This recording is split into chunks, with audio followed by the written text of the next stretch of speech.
на весільне подвір'я заглядатимуть діти, буде твоє весілля музикою звеніти, а заплакана скрипка, як жива заспіває, і ніхто не почує, як я гірко ридаю. А через 2 тижні вже достигнуть вишні, через 2 неділі вже твоє весілля. А через 2 тижні вже достигнуть вишні, через 2 неділі вже твоє весілля.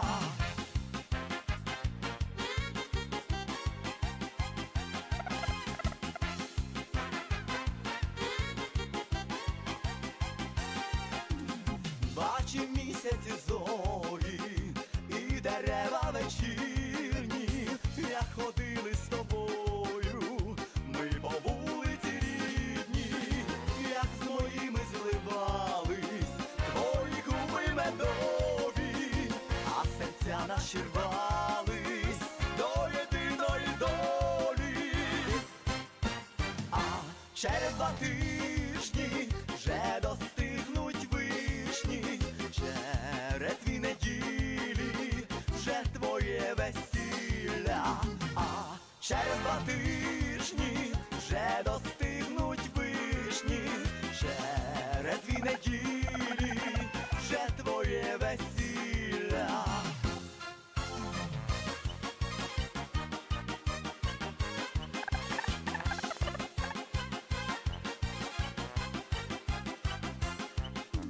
А через 2 тижні вже достигнуть вишні, через 2 неділі вже твоє весілля.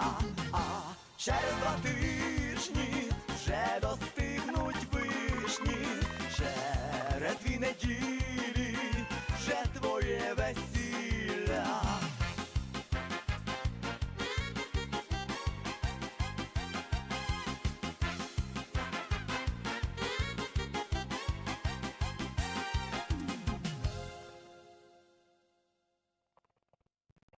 Ой, Марічко, чичері, чичері, чичері,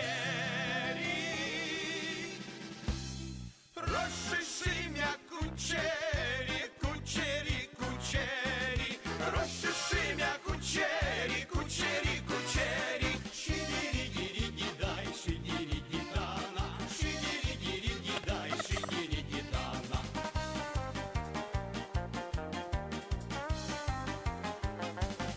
Need to start filing it down, but apparently I wasn't. Yeah, what? Yeah, what? Yeah, what? Yeah, what?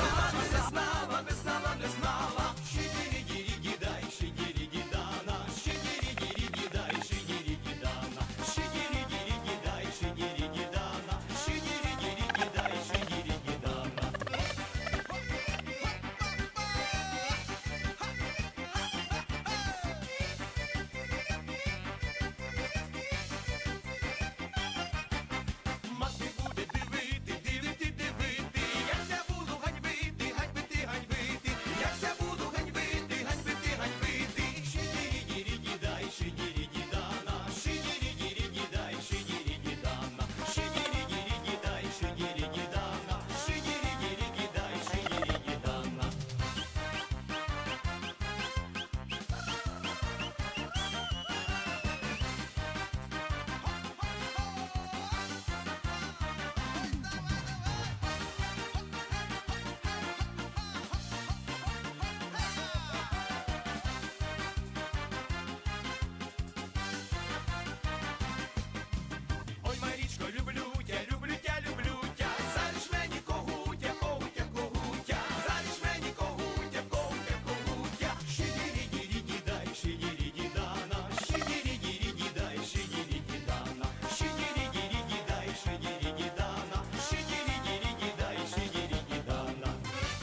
що ж було мати, очі сині давати, коли сині самотні, будуть вони, очі сині та карі, не підходять до пари, а від того серденько тільки гляне болить. Очі сині та карі,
trending on X or in the news or whatever. So these pre-IPO companies are just going to be massive, and that makes a ton of sense to me. You know, people want to trade compute futures and things that are AI related right now. So it's almost like whatever trend is happening in the world, you can kind of find the derivative thing and put it there. There are complexities to, I guess, you all know better than me about how to price something like that, and does it just kind of become self-referential at a certain point? It does, a little bit, yeah. Right. So I don't know how to solve that, but is there demand for it? If you can make it work, absolutely. Yeah. One of the products we're looking to offer is pre-IPO stocks.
тобою.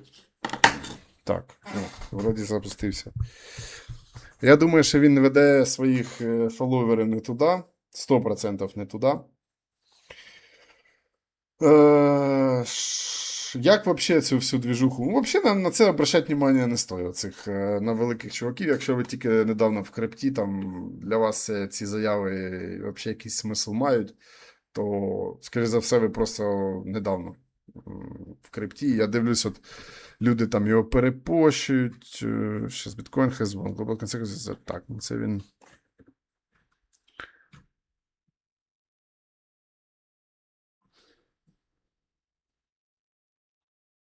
Так. Сейчас. Хотів знайти этот. Хотів же знайти, що він написав. Ну, або ще так можу, що його... О, ну от, допустим. Michael Сейлор, Strategy Sold, 32 біткоїна дам. Ось 2,5 мільйон.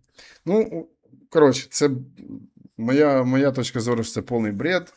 А ніхрена він не продав. Якщо він продав, це показово 100%. Може він реролиться в альту, може він перекатує зараз бабосик, потихонечку перетягує. В принципі, як це на ціні відобразиться? Я не знаю, думаю, що ніяк. Можливо, якісь короткосрочні там, вниз походи, там, щоб сказати, додати більш увереності словам, да?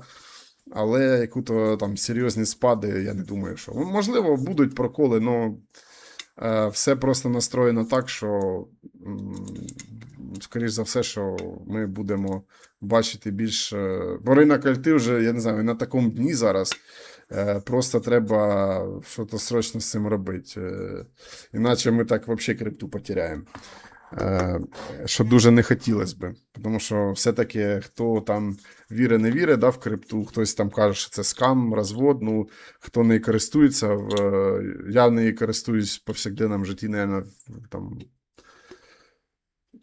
ну, в 50% випадків точно. І я просто не знаю, типу, якщо зараз просто взагалі прибрати крипту, щоб люди там взагалі не користувалися і забанить, це буде net negative, я думаю, в цілому. Це, типа, це пройоб. Це буде жорсткий пройоб. І не хотілося, щоб так було, якщо чесно. І оце ж як тим, що зараз продовжують заривати альту, підривають цю всю, типа, довіру, люди рейдж-квітяться, да, з крипти виходять, там, продають фак крипто і так далі. Це должно колись закінчитися. Я думаю, що, от, кстати, Сейлор може бути тим самим індикатором, коли якраз дно, ми на дні отталкуємося від дна, так сказати, да? Ось, ну я зараз зроблю себе красиво на весь екран. Ось, так що мій вам совет. Не слухайте чуваків, такі як Сейлор. Він завжди, якщо ви подивитесь його висказування, він завжди такий токсичний чел. Він, коли приходить одні речі, він каже інші речі. Його дуже багато там коверкають, соціал медії, там репостять, перепощують. Я думаю, найкраще, щоб як це можна було перевірити, да, це просто тупо підійти йому, так сказати, подивитися face-to-face, да, і спросити, а що ти робиш, а що ти зараз продаєш чи купляєш? І то, я думаю, він такий хитрий жук, що він стопудово викрутиться. Тому не слухайте, не орієнтуйтеся на цих всіх крупних чуваків. Вони грають в свої ігри, вони грають в ігри проти таких же, як вони. Вони точно не грають вам на користь, ніколи не ведіться, коли він там, хтось там каже, що ой, там я за біткоін to the moon. Він це каже, тому що йому це вигідно. Це должно бути очевидно. Ну, я це на всякий случай повторю, тому що я дивлюсь багато хайпу просто в соцмережах по поводу цього. Тому come on, wake up, да? Не ведіться. Ось. Те, що я думаю, реально, це може бути якраз те саме точкою повороту і той момент, коли бабосик з біткоїна почне наконець перетікати в альту. І, можливо, це взагалі якийсь початок такого глобального тренду. Але дивіться, саме головне, що без макро, без політики, да, без макро, без економіки, без глобал якогось шифта, ми нічого не получимо. Тому проблема зараз взагалі цього булрана, проблема взагалі оцього ринку, да, і оцих структур, те, що були до цього, да, там, що були і БЕР, і БУ. Я думаю так, що зараз ми знаходимося в переломному моменті, взагалі в історії світу, да, то у нас зараз будується новий світопорядок. Можливо сказати, що він вже збудований, там Трамп пожав руку Сі, там, да, на зустрічі, але все одно це ще такий досить, ще по інерції може якась херня происходить.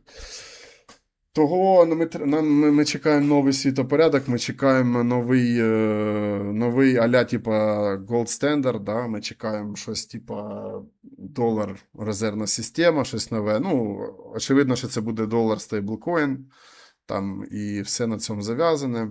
Можливо, там, ну, якусь нову схему америкоси придумають, і всі її будуть юзати. Ну, кожен свою, придумає. Якщо у нас мультиполярний мір, якщо у нас ще Китай з'являється, можливо, там Росію десь всунуть, хоча я думаю, що не всунуть. І так далі. Ось. Тому ми тут дивимося зараз на макро. Все грає зараз макро, економія. Ніхто не буде запускати ринок крипти без якої-то впевненості, так, без якогось дирекшена. А дирекшена зараз поки що немає, доки ці всі конфлікти, війни і так далі. Тому все, що ми зараз можемо робити, поки це просто шукати якісь такі міні-проєктики, да, які вистрілюють, там десь до 3-5 мільйонів капи доходять, і ми їх доїмо і виходимо. Все. Це те, що я думаю, зараз такі плюс-мінус топчик стратегія, да? І все. Можна шортить, але ну, можна шортить на дексах, на перпечуалах, але ну, це так, не дуже, для мене не дуже цікаво, і там дуже великі такі шариші типи сидять. Якщо ви хочете іменно easy money, да, там, де попроще, то це, я думаю, що на дексах можна там від проєктики від 500к торгувати там десь до 5 мільйонів. Можна откатики торгувати там і так далі. Ну, ми це все будемо робити на стрімі. Я буду це все показувати. В принципі, в цьому і ціль цих стрімів. Так, я буду саме показувати, де проще, да, де якось без лишнього гемора, які там індикатори, що, де, як аналізувати. Це все я буду показувати. Надію, що може це буде цікаво комусь. Ось. Також я працюю над форматом. Не знаю ще толком, який формат. Я просто зараз включаю, то приходжу домой, включаю вебку і погнав. Там, як буде получатися, так я і буду старатися настраювати. І, ну, коротше, як піде. Да? Бо одно, що плануєш, а воно все одно не так буде по ітогу. Так що поки так. Ось. Ну, також я не хочу там якісь формати, я хочу свій формат якийсь знайти, да? Я не хочу якісь там популярні формати дивитися як з цих забугорних блогерів. Да, вони там дуже такий емоційний, інтенсивний контент дають на протязі одного часу, там 2 годин. Але ну, мені все-таки хоч більше такий розтягнутий стрімчик, щоб без напряга, без лишніх там емоцій. Ну, або з емоціями, ну, якось розтягнуто в часі. Ось. Ну, плюс може міксувати щось, може щось до стріма додавати, я не знаю, якийсь, не знаю, може якийсь ігровий контент, чим-то розбавляти стрім. Найголовніше те, що я хочу на стрімі, це щоб було живе спілкування, щоб було якесь ком'юніті. Це таке те, що я би хотів. Але як воно буде, непонятно. Далі. Ось. В принципі, на цей стрім це все. Я зараз думаю зробити невелику паузу. І зараз я тільки не знаю, в мене немає для цього. Я знаю, що, навірно, не стоїть просто вирубати стрім. Да? Може поставити, зробити просто якусь ще вивіску, типу отак. Тільки чорну вивіску, да? І зробити текст. GDI+, не знаю, що воно значить. Давай текст і набере стрім. Стрім на паузі. Буду через 1 годину. Буду через годину. Буду стрім. Їм. Обідаю. Коротше, обідаю. Їм или ні, їм. Ні, як точно писати? Їм. Обіда, коротше, обідаю. Обідаю. Буду десь десь через годину. Через годину. Скоро буду. Скоро буду. Перемотайте. Перемотайте взад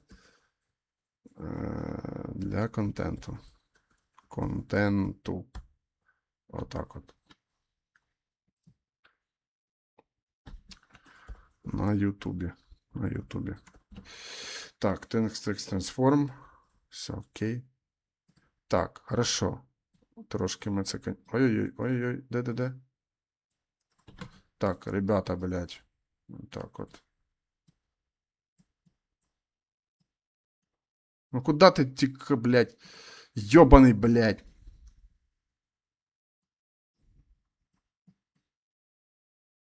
Так, стой. Так, ну. Так, а ну як його перемотайте, отак, перемотайте взад для контенту на YouTube, блядь.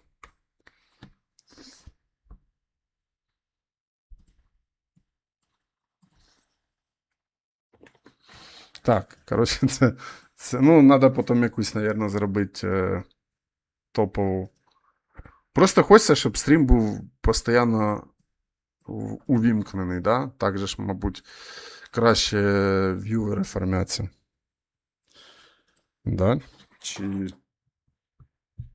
Чи як?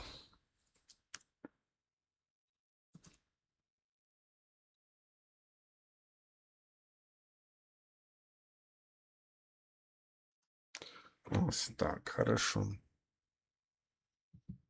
Так, криптоконтент. Все. Так, Twitch TV. Що у нас є? Хтось сьогодні підписався чи ні? Давай подивимося F8, да? Сьогодні є Nice. підписничка. Hey, what? У нас було 3.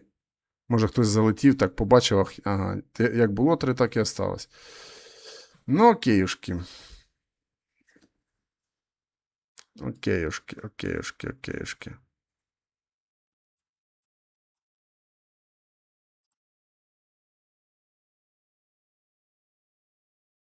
Чи може ще зробити геніально? Чи може геніально зробити Window Capture? Window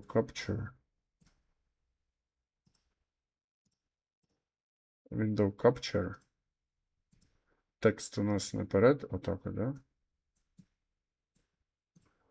Так, і ми... Так, а ну стоп, текст. Обідаю, скоро буду.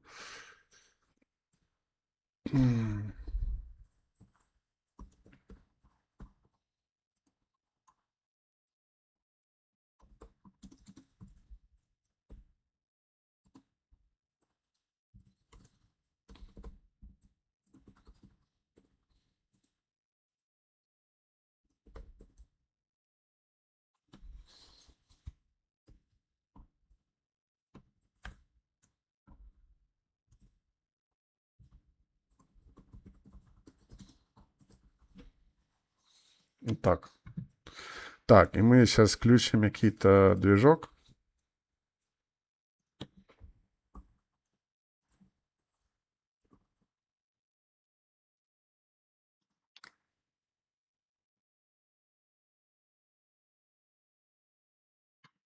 Так, какой движок включить? Так.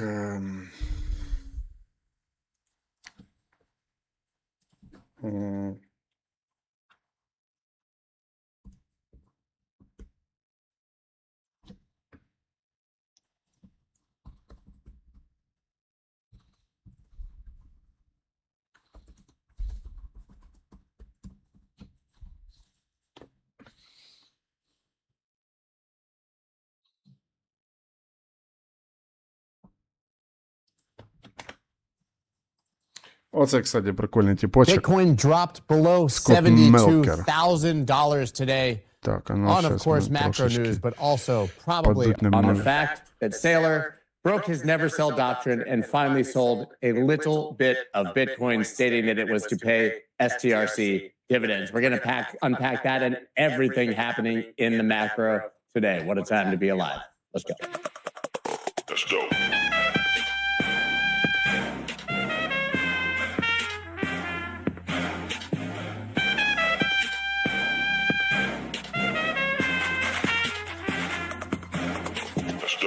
Good morning, everybody, and welcome to Macro Monday. The whole crew is here, / I'll waste no time bringing up. We got Mike, James, and of course, Dave. Oh, wow, what did I do? Everybody's gone. And they're back. Good morning, everyone. Morning. Dave's got the Knicks. I see that. I see that. And I respect that. The Knicks shirt on. What a run. I've long-suffering fan. I have a feeling you might be longer suffering in a week or two. But Well, we'll see. But getting to the NBA Finals is definitely not suffering. no, I'm kidding. That was amazing. All right, so let's dive into it. Mike, you're going to give us the morning meeting, and then we're obviously going to talk about Saylor, among other things. But go ahead. So Anna Wong came on and said, pointed out that the ISM manufacturing is expected to pick up. Regional Feds show nothing but a pickup. Price index has spiked to the highest level since 2022. She thinks it's mostly mimicking metals, aluminum, steel tariffs, copper. But she expects that price index to peak in a month or so. JOLTS and non-farm payrolls expect improvement. A strong labor market expecting 95,000 in non-farm payrolls in May, higher than the consensus of 85,000. So she thinks that we're basically above true break even now, around 50,000. Economy's solid, and probably in the first, it's the first part of first 1/3 part of a business cycle that's just starting to kick in. The birth-death model has improved, and all things have picked up. ISMs are showing roughly 9 months into a business cycle, so all positive on the U.S. economic standpoint for Anna. I did my commodity outlook, but we can save that for later. Let's go to Chris Kane in equities. He pointed out we've had 22 new highs this year in the S&P 500, record highs in 2021 set the record at 70. The market's been overbought on most RSIs since April 15th, which shows the underlying strength. And it's just been an absolutely earnings blowout season. Almost 29% year-over-year growth in the S&P 500 versus 12.4% was expected preseason. So that's just a shocker. He pointed out Google year-over-year growth was earnings growth was 80% on the top. Only healthcare did not grow. And mostly it's incredible earnings per share growth in tech. And he pointed out beyond the market cap indices, the picture is much more moderate. And he pointed out there's still a record spread between equal weight and market cap valuations on a 25-year basis. Audrey Freeman pointed out that she's what was quite bearish to dollar at the beginning of the year has turned over to quite the compelling cyclical bias for the dollar, as we point out the strength from Anna, and the fact that the ECB might be hiking rates into a bit of a stagflation period might not be so good for the euro. She says stuck between 115 and 120, and had made a few comments on sterling, but maybe because she's based there, most of us don't care about sterling. But it's just a fact. I mean, getting up in the morning, listening to Bloomberg News, like, yeah, sorry. Your London politics just don't matter. English politics just don't matter for commodities anymore. So I always switch to something else. So Ira Jersey pointed out the 2, 5, and 7-year auctions were very boring. I think that was last week. That was quite significant. He thinks markets showing decent demand to primary auctions as we move past the day-to-day nuances of what's happening with the Gulf and crude oil. Settling the ranges, but most curves are still flatter since the Iran war. Fed's on hold. The 4% means it's a signal that Fed's going to be hiking. He doesn't really buys into that. And my commodity outlook is for crude oil. We're stuck between 80 and 100. It's very political. What does Mr. Trump need for midterms? I think that the December contract around 79 is going to be closer to 50. I pointed that out. It's not alone. We had major pumps in prices in corn and soybeans at the wrong time of year to buy, yet hedge funds are way long. So unless you get a drought, those prices are going down. And then I pointed out for metals, a broad Bloomberg All Metals Index, it's up 11% on the year, and so is the S&P 500. So metals are completely dependent on S&P 500. And then I reiterated my bearish views on Bitcoin, and I don't want to piss Dave off, so keep those quiet. Back to you. What a segue. Dave, are you pissed off? I mean, it's like, do you get pissed off at the wind when it blows? I mean, do you get pissed off at the sun for rising when you're tired? The answer is no. I mean, some things are the way they are.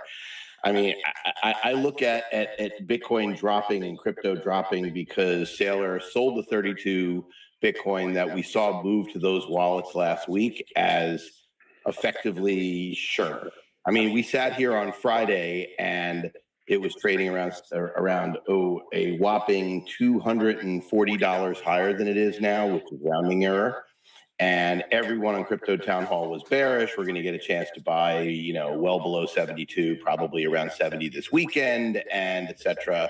And so here we are, Sunday night, Monday morning before the markets open, and we are not even as far down as the average person thought on Crypto Town Hall last Friday because of news we already knew about. What else are you going to say? We are going to be printing to infinity. I mean, Larry Lepard is looking more and more right by the day, and it really is going to matter, right? I don't think the market understands what a coordinated Fed Treasury policy is going to be. And, I'm queuing up my friend James here because obviously this is your biggest gig, but I think the market totally underappreciates it. I posted a chart this weekend, which is literally, it shows you just how the market it does things. So you might remember a few months ago, we were talking about software stocks and we were saying AI is going to kill the SaaS model. And so the software stocks in a ripping market dropped 30+% on the index. And obviously the winners have done dramatically better. Meanwhile, last week we had literal days where multiple software stocks had double-digit percentage rallies, 20, 30, 40%, because people realized, well, wait a minute, it's not really going to hurt them. Look at the earnings. And once that became obvious to people, I mean, it wasn't just on earnings, it was, whatever. And you look at that chart, the fact is, oh, wow, someone else picked it up. Yeah, I posted it on Saturday from the gym. Yeah, I happened to have seen it. I literally happened to just sort of see it in my scrolling this morning. And as you were talking about it, I searched it. Yeah, so I tweeted it out. The chart looks exactly like I expect the Bitcoin chart to look, which is this catastrophic bad underperformance. And then guess what? A few months later, people wake up and say, what the hell are we doing? And that's exactly, I think, what's happening. There's literally the reason for selling Bitcoin here is either you believe it's going to fail like Mike, or you think you're going to be able to buy it back lower like a lot of people who aren't going to be able to, because there's a lot of fundamental demand drivers. I mean, when you talk to the retail platforms, I saw 3 different interviews with retail platforms this weekend. Every one of them said the same thing. They said volumes are way down. The people who own aren't selling. You get some speculators on the edges, but this is the strongest hands kind of situation we've seen in a long time. And look, retail left the building, but the truth is that the demand drivers for Bitcoin are intact and are likely to accelerate. So I personally think that a macro backdrop where we know with absolute certainty that the head of the Fed, the head of the Treasury, and they've been talking about it, obviously the president need to try to run things hot. How do they do that? They need to, you saw what Besant said. He talked specifically about reshoring manufacturing and bringing up supply chains, things I've been talking about in this show for 6 months. They're starting the narrative train. They're doing everything they can to justify lower cost of capital for business. I'm not going to say lower interest rates because that doesn't matter. It's lower cost of capital for business and another deregulatory push at the same time. That's what's going to happen. If that's the backdrop that you're going to sell an asset where most of its buyers believe its goal is to hedge against the potential fallout of that situation, go for it. All I can say is go for it. You're literally, spitting into the wind. But that's okay. You could be right in the short run and maybe very well. And so we may very well stay like this for a while. We could stay like this. It wouldn't stun me, Scott, if we stayed in this sort of range-bound, low, shitty trading environment through the summer, like it did a couple of years ago. Isn't Might- that what we maybe always they do? I mean, it's that, not always, but I mean, I would say that, 7 out of 10. That's my rant. Now, as far as oil's concerned, look, I think Mike has that one nailed in a sense. I don't think it goes below the cost of production, but 55 is a magnet. It's going to draw it there at some point when people aren't worried about how they're going to get it through the Persian Gulf, from the Persian Gulf and everywhere else around the world. And that is going to be a tailwind to a lot of stocks. That's going to give the Fed the opportunity to do what they really want to do, because that's the component. Reversing that part of the inflation is the only transitory inflation we have. Inflation is a monetary phenomenon in the long run, mostly on asset prices. But never forget, oil shocks are transitory because technology and the ability to pull it out of the ground and move it around the world is improving every day. And so I think that's true, but that kind of aligns with my macro outlook. Anyway, that's enough of a rant. James, I'm sure you have some opinions on what I just said. No, I agree on quite a bit of it. Going back to the Sailor narrative, I was on that call. We asked him questions about selling Bitcoin and what his philosophy was about that, and he made it clear that there as an individual, if you buy Bitcoin and you put it in cold storage, you want to hold on to it and not sell it. As a company, you have to maximize your ability in corporate finance to create more Bitcoin for underlying shareholders. And so that sounds counterintuitive when you hear that, you wake up Monday morning and you see that Michael Saylor, with the company that owns the most Bitcoin, turned around and sold some after telling you never sell your Bitcoin. It sounds pretty negative on the surface, but if you stop and you pull back and you actually think, and you don't just react emotionally to it, you heard him say he wants to inoculate he wants to inoculate Wall Street and retail from him having the ability to sell Bitcoin, and he might just do it to kind of set people straight and show people, don't panic. The Bitcoin's not going to drop to $10,000 if I sell some. And why would he do that though? Well, he does need cash to pay dividends.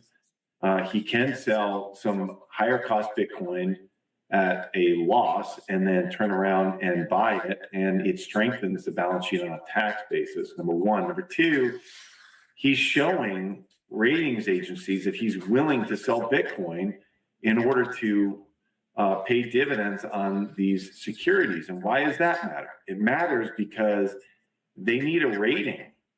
And well, they don't need it, but it would be nice for them to have a rating in order to be included in the S&P 500 index. Why does that matter? Because we're seeing we have to probably talk about Tesla and SpaceX here at some point, because it's going to matter when you get included in an index.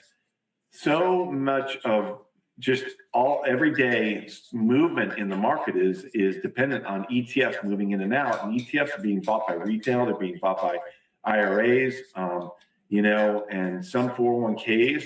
And so these indices are extraordinarily important, and it's not, and 401ks are still buying mutual funds, which are essentially indexes in most of them. And so, it really does matter. And I take it as a positive that he's willing to do that, show that he understands corporate finance, and that it ultimately will be better for the underlying shareholders. Now, this morning, you see that Bitcoin's reacting pretty negatively to it. And I think that's a lot of what you're seeing in the price action of Bitcoin this morning has to do with it. And look, you've got holders of Bitcoin that have been around for a decade, and they're getting a little bit fatigued with the whole situation. And there's definitely a faction, as you know, as all you guys know, but Scott, you really understand this from talking to these guys every single day, that there's a faction of Bitcoiners that believe it's freedom money only, and they don't want Wall Street involved in it, and they, which I understand where they're coming from, sovereignty, self-sovereignty, and all of that. And I agree with it, but there's just no way that you're ever going to have Bitcoin grow to a certain size without having institutional involvement. It's just the reality of the situation. It's because of the way our money systems are set up. It's just what it is. So I take it as ultimately as a positive net, and I'm again my hedge fund. We own MicroStrategy. We're not selling any, and it's not upsetting me. It's just what it is. Yeah, I think he had to do it.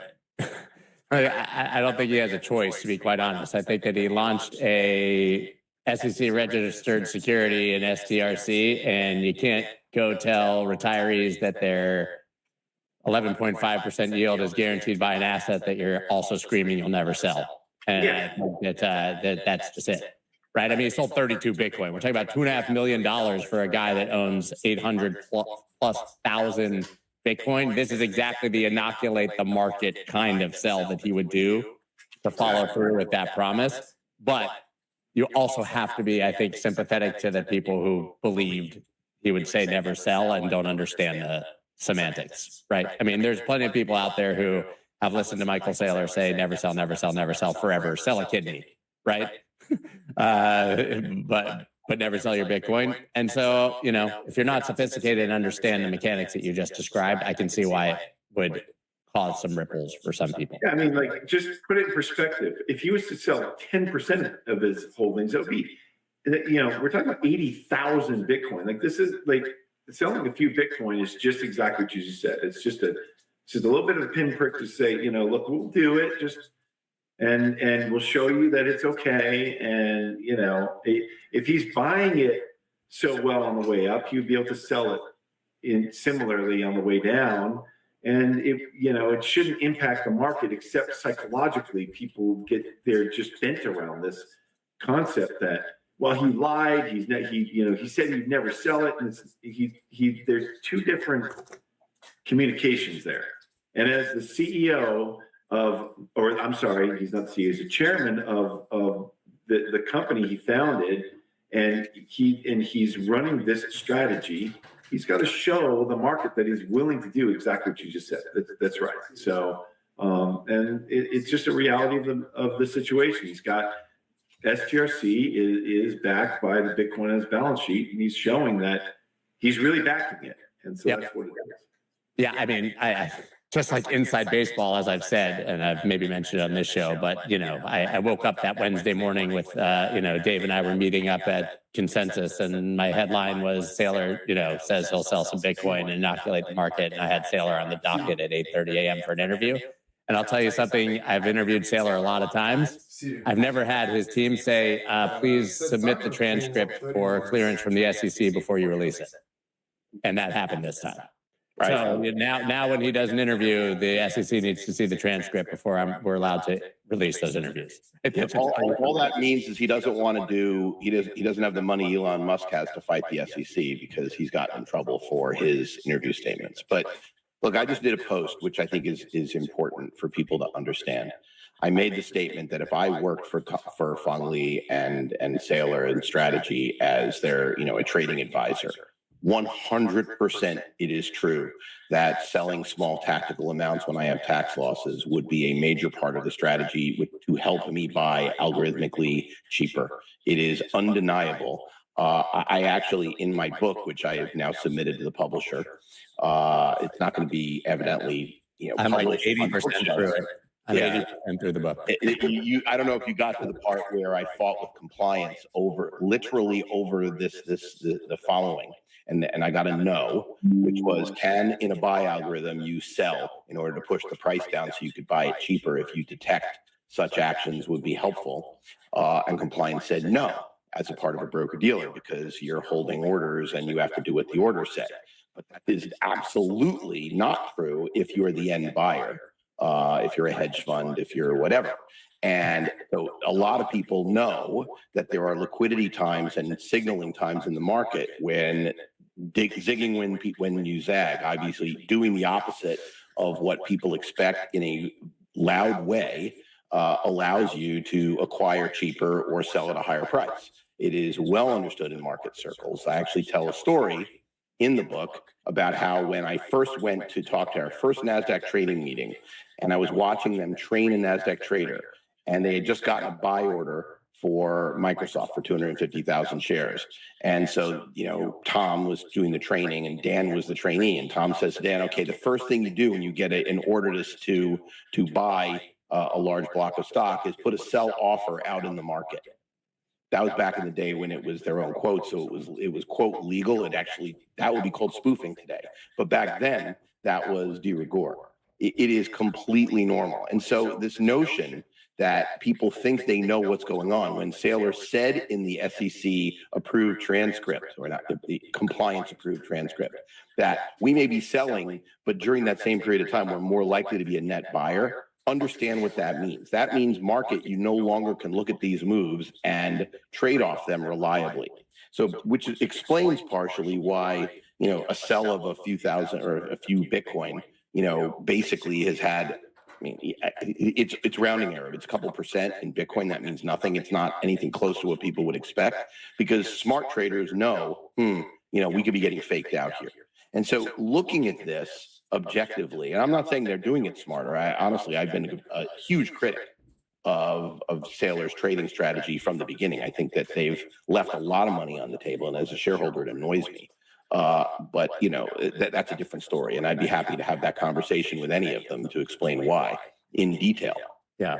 But it is, if you're trying to trade based upon public news about, at the same time, by the way, Strive bought a lot more Bitcoin than Сейлор sold. And who knows what STRC, if he hadn't bought converts and retired. Taylor's probably going to buy this week. I mean, let's be honest, right? He's flat out. He's like, I'm going to be a net buyer, right? But the point is that all you need to understand is the capital inflows via STRC and via and on Strive's product, the SATA, to understand that there's net more buying than there is mining selling. And so the sole question is, are there holders who are selling more? Is the price elastic at this price to supply, et cetera? And to quote Mike, because he's right, in a solid, strong market environment on other risk assets, are you really going to see Bitcoin underperform from here? And probably not. It's probably going to end up with beta. And I think it's going to be catch up like the software stocks. Yeah, I want to know, Mike, I want to know your take on Сейлор. And I just want to add very quickly that Сейлor's not the only seller in the market. His is obviously tiny, but we had the story last week, and Dave, I think we unpacked it, but the $1.3 billion IBIT seller that basically sold in one tranche, we've now found out they sold actually at a discount and basically sold at a discount. So they were trying to get out of the market pretty fast. And we have the longest outflow streak ever in Bitcoin ETF spot history now, almost $3 billion in 10 straight days. I just want to add that as context that, there's a lot of panic about sellers in the market, and Сейлor's kind of coming in at the tail end of that. But Mike, you've been critical of Сейлor, obviously, tempting the market gods, taunting Warren Buffett. Now he's selling. Well, it was a flip for me, because it was very lonely in 2020 calling for Bitcoin to go to 100,000 when it was 10,000. And when he jumped on board, it was like, oh, thank you. And I just remember doing yard work and listening to a podcast. He was quoting Roman Bridge from 2,000 years ago, pointed that example. So the thing is, a lesson I learned and like to point out to Mr. Сейлor, and James, you mentioned, he's getting corporate finance, but he did not get markets. It's the number one thing. And I think some of us here are too in the weeds, understand you're in the middle of a really significant bear market that's just getting started. That's what he did. He helped put in the peak thinking. He's still not understanding. This might be just getting started. So I'm going to show you a few screens and show you all a few screens. I think you need to see this, particularly after what some things are said. And so here's just a simple chart of the Bloomberg Galaxy Crypto Index. It's broken down below 2,000. I don't see what stops it going to 1,000. It was 4,000. At the same time, Bitcoin's breaking down. But the bottom line, at the same time, stock market's breaking up. This is a classic sell signal. I mean, you're just supposed to say, okay, thank you. Give me any rally I can sell in this failing asset, put my stop above, and prove me wrong. Classic sell signal. So I want to tilt over to also what I think a simple thing, same thing, crocodile jaws. Here's Bitcoin's 200-day moving average. It's holding resistance. It's simple stuff. It almost never does it that easily. I just think that's the problem. It's been too easy. At the same time, 200-day, it used to be the same as the S&P 500 200-day moving average. That's a crocodile jaw. That's a significant bear market that says, sell me. Obviously, you don't get it yet, but market people, I think Dave doesn't get it yet. But I'll point out a key thing that you said about Larry has been he wrote some great literature. The point is, I point out, he should have published this in 2019. And this is the point I want to point out in this chart is, if you are buying gold now and selling treasuries, you're doing it at the worst level in 44 years. Sorry, good luck with that one. But I just want to point out, this is a chart of the Bloomberg Total Return Bond Index divided by gold. This is about, back in 20, 21, 22, 23, when McGlone said it was going to go above 2,000. I was wrong forever. And then finally it breaks out. And now it's just so expensive versus treasuries. I just say this is any chance you get. That's the problem with the long bond at 5%. Why would you hold a rock when you can get guaranteed returns and the Fed potentially tighten? That's what's changed. Trump has pivoted a little bit. He's kind of supporting wars. The same thing I want to point out in this chart, though, is we have gold versus its 60-month moving average has got to the highest in about 40 years. And gold versus the Bloomberg Commodity Index is potentially peaking from the highest in about 40 years. And just another key theme I want to point out is this one I was early on. I've been waiting for it. Hasn't happened yet. TLT versus USO. The last time it dropped like this, the velocity of this was right 1H 2008. I was on top of that trade. I remember jumping on board, and when I could short things. Now at Bloomberg I can't. But the key thing that people need to understand is the U.S. stock market cap has jumped to 2 times total debt. People talk about how bad the debt is. Well, we're back to 2 times stock market cap total U.S. Treasury debt. And I point out, looks like crude oil looks like it's going to go down to this December level it's 80 now. I think it's going to go to 50. Managed money net positions, hedge positions, looks like they just peaked in crude oil. Same thing in grains, look, they just peaked. The thing in crude oil is they only peaked from a year's high. Markets really got it. The hedge funds were like, yeah, sorry, we know what happens to crude oil. It goes down because it went up. But in the grains, this is a key theme. If we kick into a little bit of normalization, grains will plunge. That means corn, soybeans, and wheat. Why are they important? Because that's all biofuels.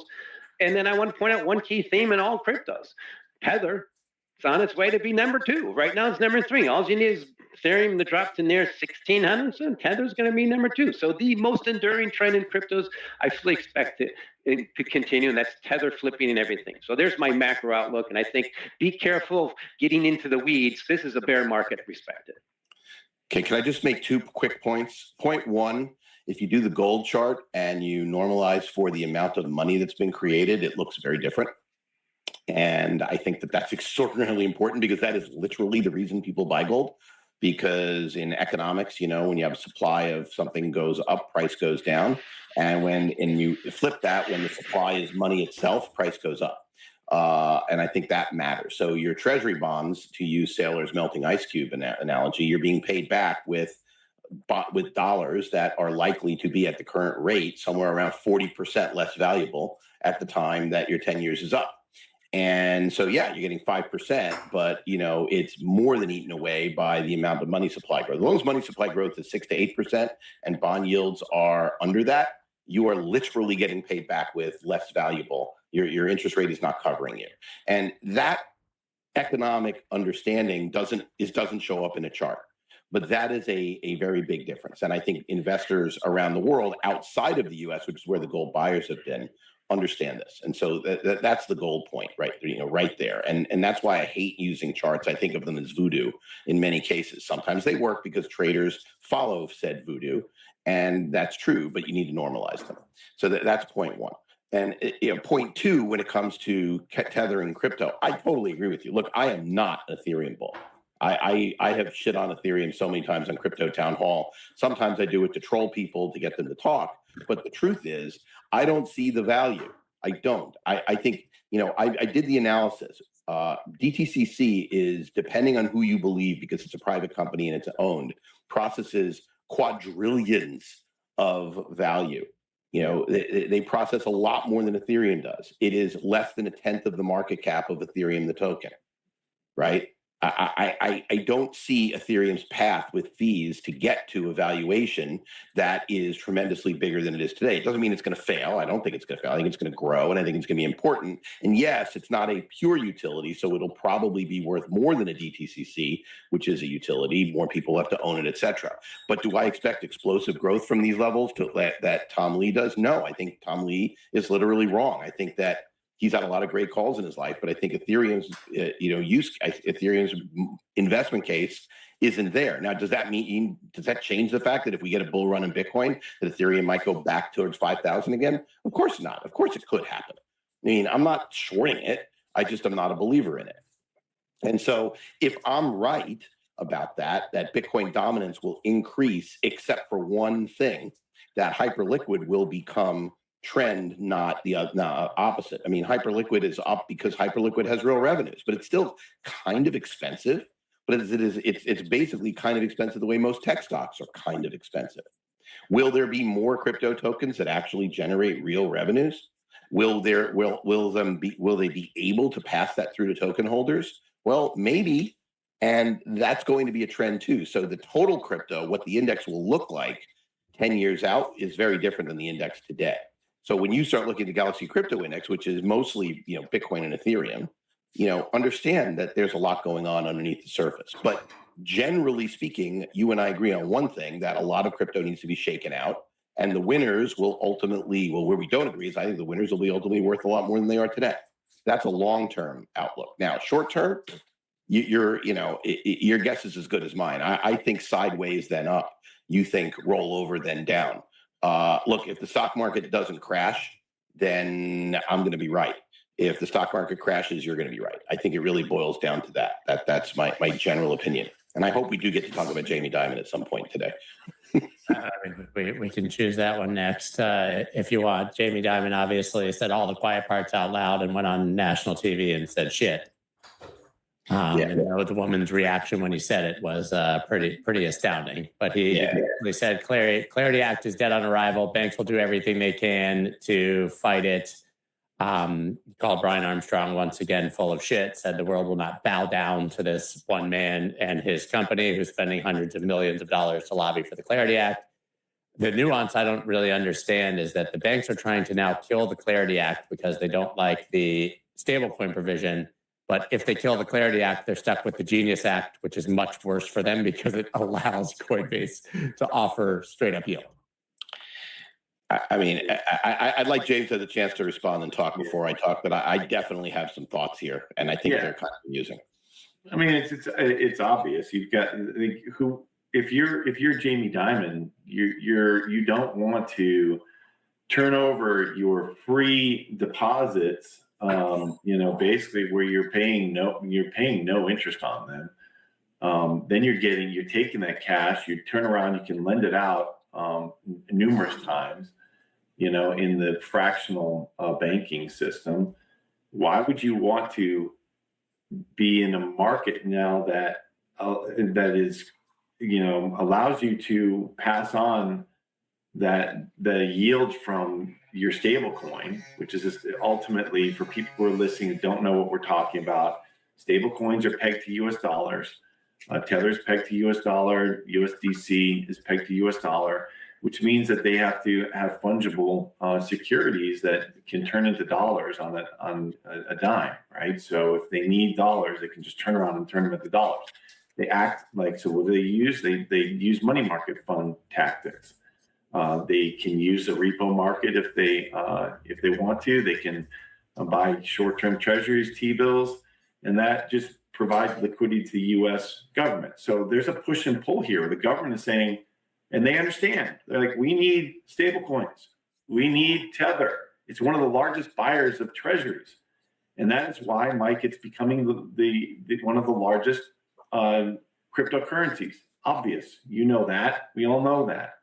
And so the Treasury is pushing hard for these provisions to get done so they can find pockets of liquidity all around the world. And, Jamie Dimon and the other bankers don't want a provision that says that they can pass on yield to their customers, because that will just cannibalize their massive margin product of deposits literally just turning into cash cows for them. They don't want to cannibalize that. I get it. I understand it. But the reality is, there are agreements that USDC has with, I think they have an agreement. I don't know if it's still going on with Coinbase. I saw it a while ago where they were offering Coinbase makes more money on USDC than Circle does, I believe. Or at least there was a point where they did. Yeah. So of course that's what they're fighting. And are the bankers going to win? Probably. They'll probably win and get some sort of ruling that says that they are not allowed to. They're restricted against passing on yield to their customers, and that way they ring fence their deposits. They just move them into this, and they turn around and fractionalize this instead. And so that's kind of where I think that sits. Now, the more important question is timing of it, because if we can't get this done in the Senate by July 4th, apparently it's going to get kicked to the curb until 2027 at the earliest. And so, that is a challenge. With Democrats having at least one house, most likely, right? So it's a different environment also for trying to do it. I think completely different environment, because then you have the Democrats who have, historically been anti-cryptocurrency, and it's become a political thing. It shouldn't be, but it is for whatever reason. So that is a challenge for sure. Is there a devil's advocate approach here where Jamie Dimon can be wrong and right at the same time? I mean, he's obviously protectionist, so that's wrong, right? Because as you said, he wants to protect the yields and the bank deposits, and we all know that stable coins are better, faster, cheaper, and can offer those yields to customers. So there's that side. But money market funds have blown up in the past, right? And so he does make the point, hey, stable coins are, if a stable coin issuer blows up, or if Coinbase, what if FTX in this environment went bankrupt and was holding $10 billion in USDC or something, I guess, right? And could I respond to that? Because there's no FDIC insurance, there's no backstop. So I'm just trying to play devil's advocate. No, it's a good devil's advocate, because it points out the absolute absurdity of his argument. And Cynthia Lummis said this, so this is not me inventing it. One of the multiple things that are very important about the Clarity Act is that in the event of another FTX or a bankruptcy, investors for any regulated entity under the Clarity Act will have their assets ring fenced, and therefore they won't be subject as a general creditor in a bankruptcy. That is a massively important investor protection part, which the only way you get is from Clarity, which means in the world of debate, we used to have an expression, this is called a turn or a turnaround. It means that Jamie Dimon's own argument absolutely eviscerates his position. Think about that. And that's very important, because I just explained it in seconds, right?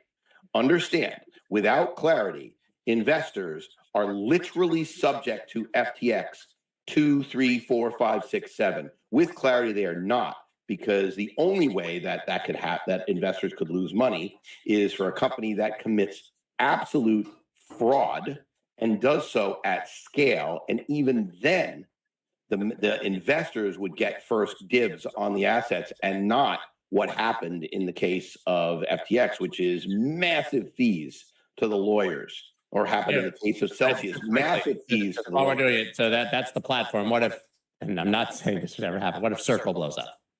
Same thing. As a retail holder of USDC, I don't have a relationship with Circle where I was issued the stable coin directly. USDC would be holders of USDC would be remonetized in any bankruptcy, and the corporation, the stock, the equity would be wiped out completely first.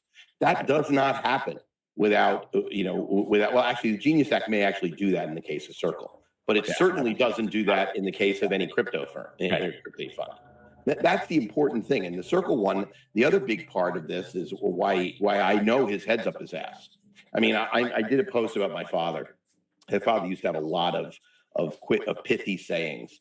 One of them is "mad is bad." He obviously was pissed off, and he let the world see it. He's pissed off because he doesn't like the tone of the negotiations, because he realizes people act mad when they're cornered. and Jamie Dimon feels cornered because he knows that genius, which he let get through, which of course they let get through. I mean, you know, the banks don't control the political process. They just spend a lot of money to buy the political process, and they fucked up and they let it get through. And so it got through and it became law. So now his only chance control of it because Warren wasn't in control of the narrative anymore. Right. You know? So politically. The only way they can derail clarity really is ethics provisions and claims about the Trump family. That's it. The bank stuff, they're going to push the money at it, but he's pissed off because he knows that if he doesn't get a Clarity Act, that everything he's saying is true already. Just think about that. And at the same time, everything he's complaining about is far worse than if you have that act. So he's pissed. And so he's trying to get concessions on other stuff because that's how you do it when you negotiate. But when you let the mask slip like he did, that was a fuck up. That was a what the hell did I just say live on TV that I can't take back moment, because he let the world see that sometimes he's pissed and why he's pissed. And it doesn't take a rocket scientist to figure it out. But let's go back to what you said, Scott. I mean, one of the main provisions of the Genius Act, as I understand it, is that there will be required audits for all these stablecoin issuers.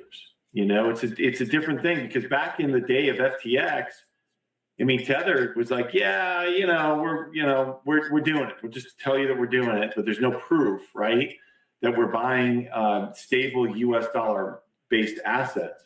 But now, if they want to operate here in the U.S., they have to. You already have what's considered the gold standard of auditing for its stable coins, which is USDC and Circle. I mean, it's a private equity group led company basically, and they understand it. It's based here in the United States. They get it, and so that is an important thing that they're going to have to demonstrate that they have what they say on their balance sheet, that is pegging this stablecoin to a U.S. dollar-based security, basically, or basket of them. And so that brings down that risk of what you just described incredibly. Like that brings it down not to zero, but it brings it down, quite significantly. And so it becomes more of a non-zero probability that you have something blow up because they don't have the right assets. Okay, I don't know, Mike, if you have a take on that, but we just had something breaking that I do definitely want your take on, which is breaking. Iran announces it's ending all negotiations with the U.S. and vowed to completely block the Straits of Hormuz. Iran said it's ending negotiations due to repeated ceasefire violations, including Israeli strikes in Lebanon. Iran also threatens to block the Bab el-Mandeb Strait. Good time. Yeah, that's what I was watching that as crude oil popped to up 6%. 5%. Yeah, there you go. And the comments, and we have this BI energy chat. It's very sarcastic. It was just so funny, the things that people are writing about. All right, well, I guess that's it for the day. Next, stock market's down, so you got to buy it. It went down, now it's back up.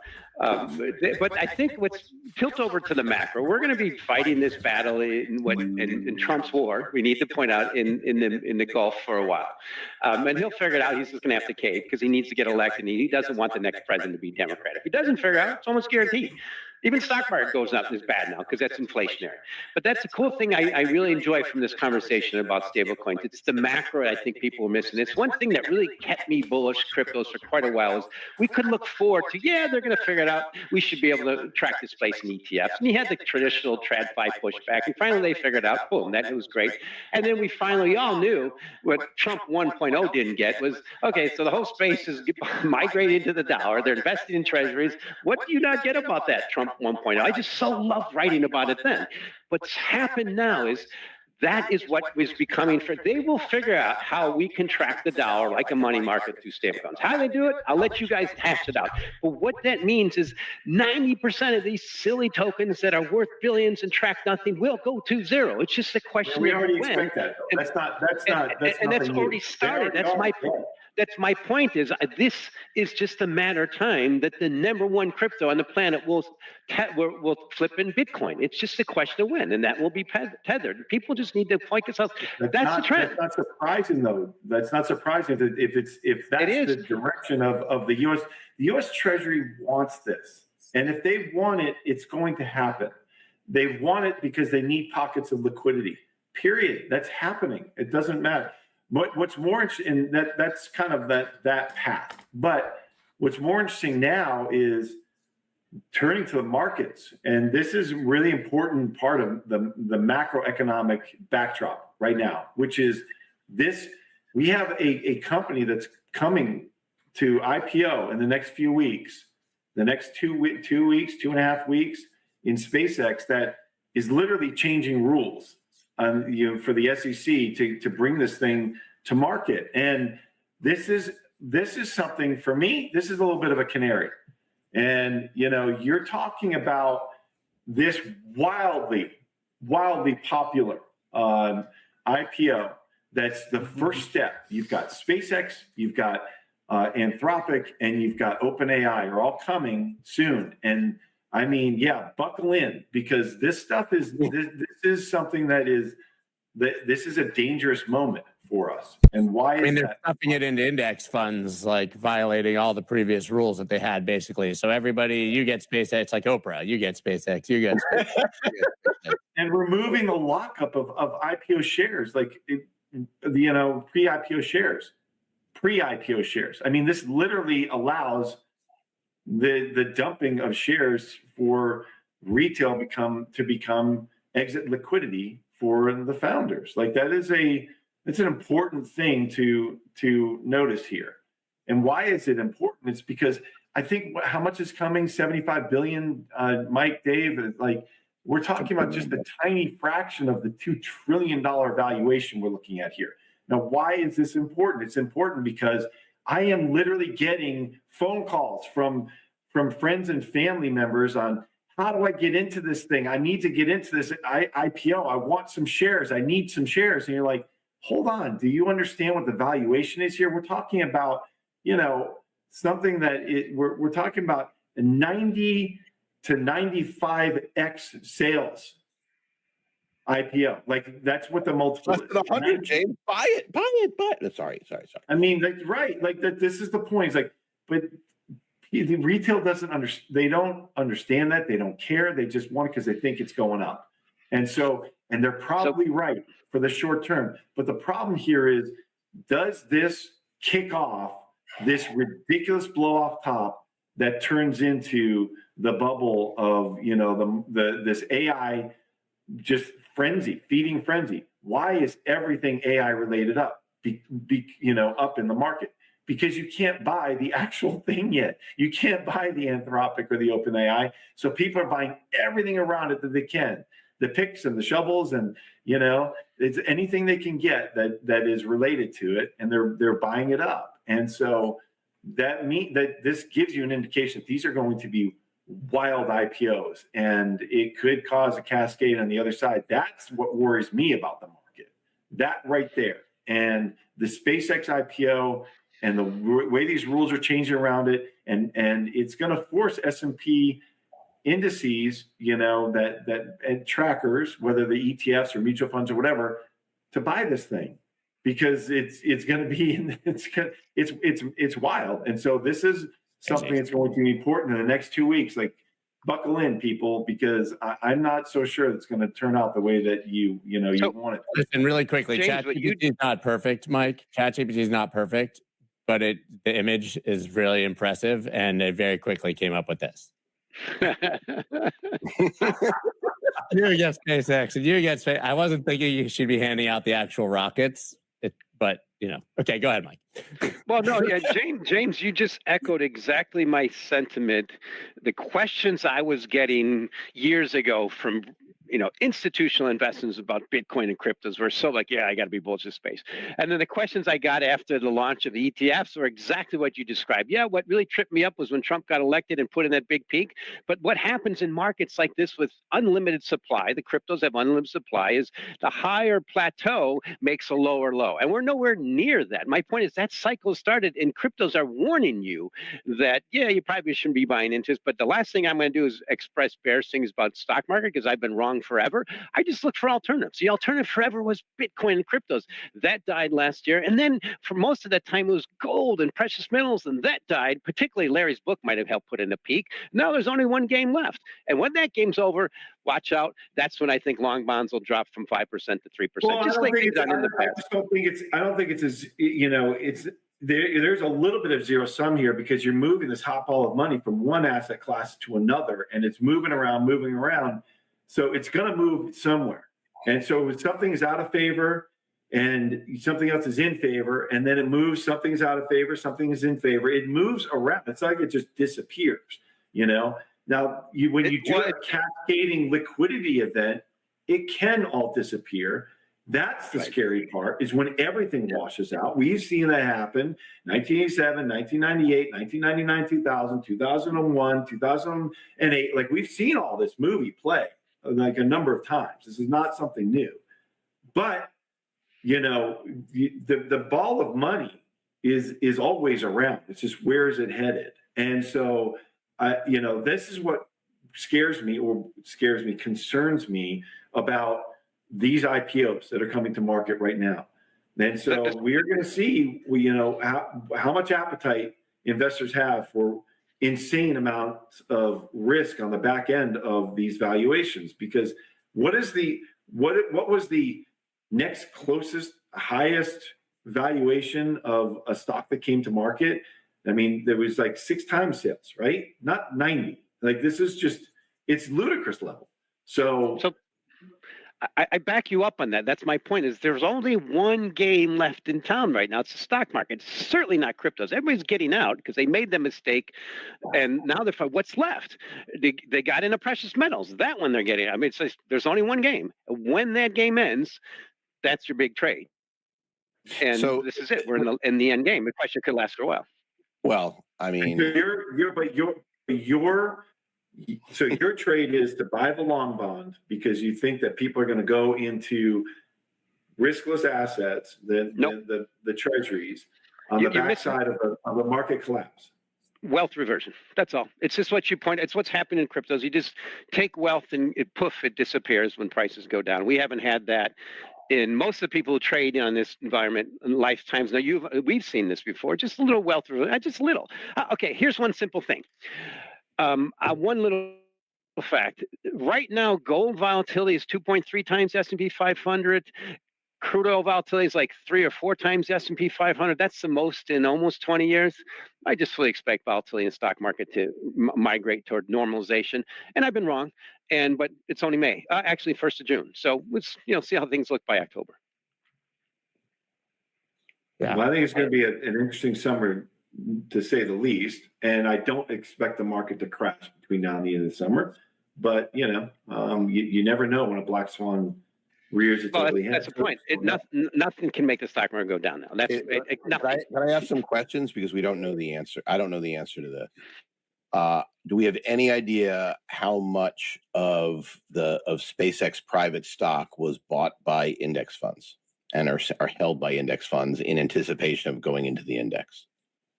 I ask this question because if you don't know the answer, then you can't speculate. I'm not talking about you guys. I'm just saying anybody can't speculate without knowing it. Index funds have gotten very smart about anticipating index inclusion events. My guess is half. I would be surprised if the large indexes didn't hold half of what they'll need at least. And if they didn't understand that. Now, they will, of course, not raise cash because they can't afford to be ever out of the market. But I think that plans are very. Yeah, I don't know though, Dave. It's like $10 billion or something they need to buy. So. Oh, there's no doubt. There's no doubt. Now, the question is float weighting versus non-float weighting. I mean, years ago, S&P adopted in their global indices, and a lot of indexes are float weighted. The float weighted index means you don't buy as much as you think, until the shares are unlocked. But once they are unlocked, that creates that buying. Now, why is this important? Well, what you're going to get is the insiders selling to index funds. So it's less of a. Right. I think the NASDAQ is a 3X. Right. So the index fund will have to buy what the insiders want, and so it's a straight transfer. I'm not saying there's no impact. I'm not saying that at all. I've been one of the first people. I said it months ago that this is going to be a movement inside markets, unless money market funds are at high levels because people are, raising cash to be able to buy this thing. The 30% retail is a big deal, and it means retail will be selling retail high flyers. That is true, but you have to. The retail, the demand from retail is what's driving this. That's the reality. Well, yes, and for lots of good reasons, because retail loves a narrative. I mean, we just saw one of the most important narratives in stock market history over the last week when Micron hit $1 trillion. I told everyone, I can't remember if it was on this show or one other show, but I made the point that Micron was overvalued for decades. I mean, literally in the 90s, people were chasing it because it was a big retail story, way in excess on every metric, because, well, this is going to happen and this is going to happen. And at the time, they couldn't get anywhere. Well, 30 years later, it got to exactly where its narrative had originally said. And history is showing a lot of these things, and retail can hold. So, we'll see. I personally think, Mike, there is a very real risk that when we get into rebalancing season in the fall, that there could be a serious problem this year, particularly if the geopolitics aren't sorted out. I think before that, any crash in markets or weakness, real serious weakness in risk assets needs to be bought, because I think we'll recover. And if you look at 2000, you get your clue. Everyone remembers March of 2000 when NASDAQ dropped 15% in a day. We don't see a lot of days like that, but I remember that day.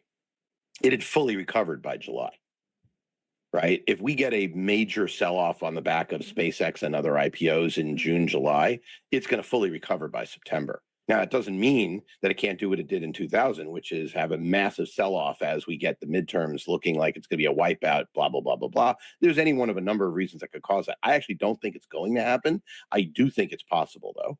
And therefore, I think the markets have been trained, Dave. I think the markets have been trained to expect the Fed to step in and the Treasury to step in and stabilize the markets. And the drawdowns are going to be sharper and less. They're going to be lower, they're going to be shorter lived. And that's it's going to be really difficult to time. It's better because, as Mike would point out, volatility and implied vols are really low. Right? There's not a lot of fear and risk in the markets. I mean, when you look at volatility, that is not trivial. It's actually actual volatility. Realized. Right. No, realized volatility is very low too, but implieds are also low. Yeah. Well, the VIX, what do we do in the VIX now? 16? I mean, look, I've seen it as low as 8 in my professional career. So, I mean, it can get lower, but, look, volatility is to be sold right now until proven otherwise. And the more that happens, the more people lean on it, the worse it gets when volatility regime breaks. Just remember that. The more volatility that's sold, the more puts, calls are sold. Absolutely. The sharper the actual move. And so, it could go from 16 to 8. And in that case, people are so volatility, people will tend to sell more and more and more. Mm-hmm. I mean, we've all seen this movie before. But the fact is, you look at this Iran move and literally the impact on markets.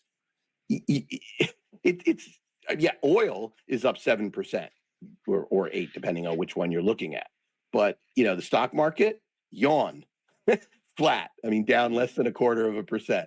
Bitcoin, I mean, what are we now? $300 or $200 from where it was when they announced it? I mean, 3% markets are underpricing risk because they've been inoculated to it. Now, that doesn't mean risk isn't real. It means markets don't give a, they don't give a shit. They just don't care. And so understand, in that environment, when the selling doesn't materialize, the first people who sell look like Jon Snow in that scene in Game of Thrones. We ran ahead of the cavalry and would have gotten destroyed if more cavalry didn't come in. And that cavalry that coming in is Kevin Warsh and Scott Bassett at the top of the hill saying, "Oh, damn, there they go again." And that's what people are expecting. I mean, we literally have that scenario. That's what you're saying, right, James? That's exactly right. That's the scenario that everybody's expecting right there. And God help them if they don't come in, because they'll get pretty ugly pretty quickly. But that's true. They know they have to. I mean, it's just math. They just know they have to. It's not anything new. This is a mature phase of the fiat experiment. The mature phase. Well, it is what it is. But anyway. Yeah, I see the Iran news and I'm like, who believes anybody on any headline on any? I'm telling you, it's Baghdad Bob all over again, Scott. It's Baghdad Bob. I know. I was just kind of like, when we talk about like the market pricing this in or reacting to headlines, and no, there's no reaction. I just don't think anyone believes anything anymore. So, like, why would you react? It's all true. Well, I'm about to do. I'll report back next week. I'm about to use Tesla full self-driving to do pretty much the entire trip from Miami up to New Jersey. So you won't have to touch the wheel. It's not. I use it a lot. With James in Vegas one time. Yeah, my wife's got the full self-driving on in her Tesla. Does it still ban you if you look away? Like, does it lock you? Yeah, she got in trouble for eating fries. So. All I know is she got put in the penalty box for like a week, I think. Yeah, that was a long time ago, though. Yeah, that was a long time ago.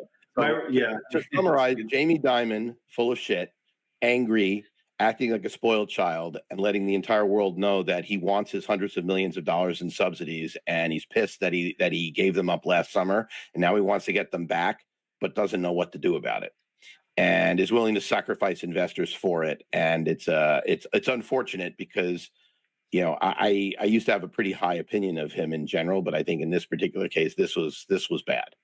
He's doing the thing he's got to do. Like no. The thing he's got to do is recognize reality and not wish that reality were different and get mad about it. Yeah, and he was literally the best at that in the global financial crisis of all the executives in the banking industry, which is why J.P. Morgan emerged so strong. Once again, I just don't understand the angle, because if they talk this out of being passed, they're in worse shape with just the Genius Act. So that's right. I get it. Yeah, which is why he used that's why he lost his cool, because he knows that's true. He's trapped. People who are trapped do stupid things. Lash out. Simple as that. And look, I'm happy to say it. I'd say it to his face. I mean, it's like you're in your career. This was the single dumbest moment publicly that he's ever had, because he let the mask slip because he was frustrated. Yep. All right, guys. Well, we made it to 10:03, so we got to run. Thank you, everybody. That was a great Macro Monday. Really amazing stuff. There was a lot more I wanted to actually talk about with the stock market at all-time highs relative. Well, next week's another week. It's going to be around the same time. We'll get there. All right. Thanks, everybody. We'll see you tomorrow. Bye. That's dope.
Bitcoin dropped below $72,000 today on, of course, macro news, but also probably on the fact that Сейлор broke his never sell doctrine and finally sold a little bit of Bitcoin, stating that it was to pay STRC dividends. We're going to unpack that and everything happening in the macro today. What a time to be alive.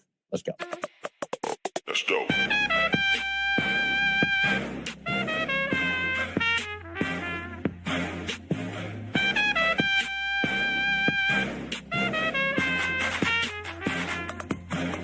Let's go.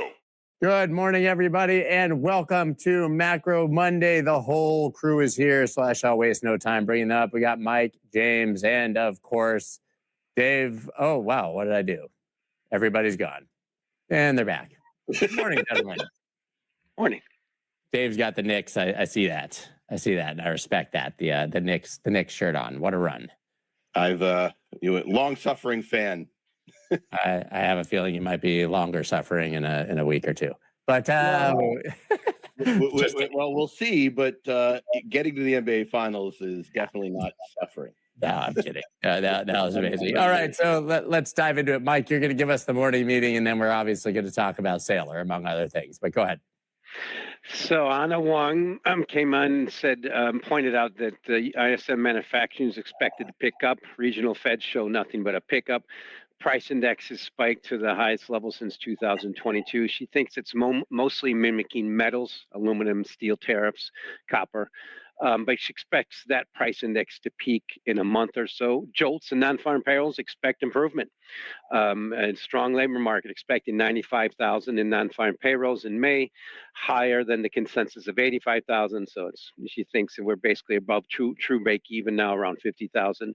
Economy's solid, and probably in the first.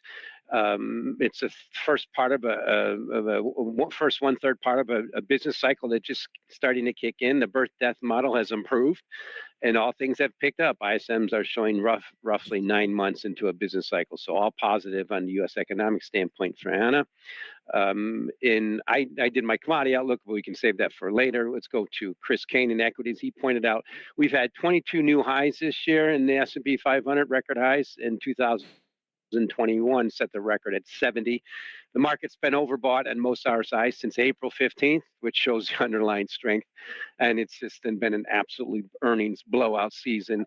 Almost 29% year-over-year growth in the S&P 500 versus 12.4% was expected preseason. So that's just a shocker. He pointed out Google year-over-year growth was earnings growth was 80% on the top. Only healthcare did not grow, and mostly it's incredible earnings per share growth in tech. And he pointed out beyond the market cap indices, the picture is much more moderate. He pointed out there's still a record spread between equal weight and market cap valuations on a 25-year basis. Audrey Freeman pointed out that she's what was quite bearish the dollar at the beginning of the year has turned over to quite the compelling cyclical bias for the dollar, as we point out, the strength from Anna, and the fact that the ECB might be hiking rates into a bit of a stagflation period might not be so good for the euro.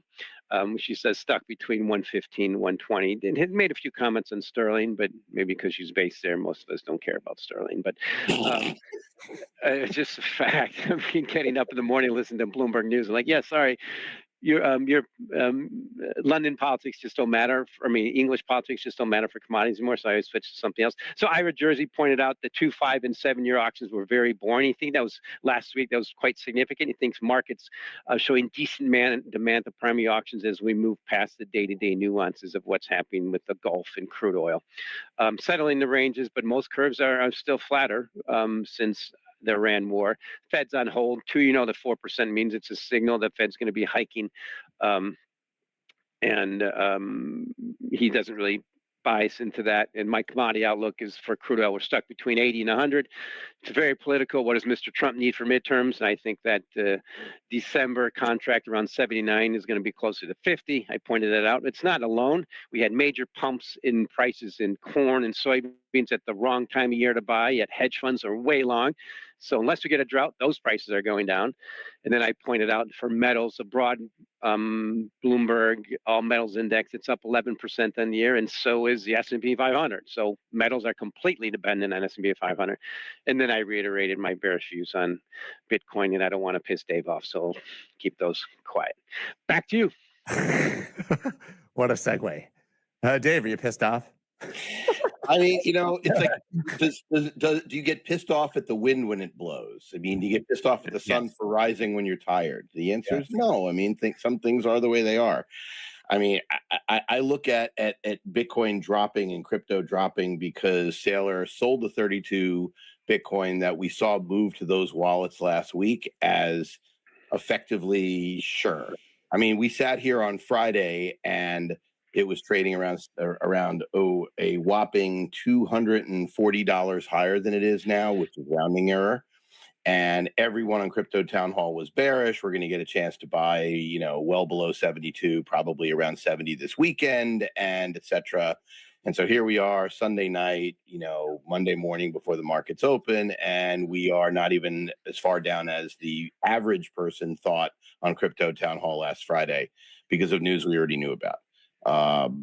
What else are you going to say? We are going to be printing to infinity. I mean, Larry Lepard is looking more and more right by the day, and it really is going to matter, right? I don't think the market understands what a coordinated Fed Treasury policy is going to be.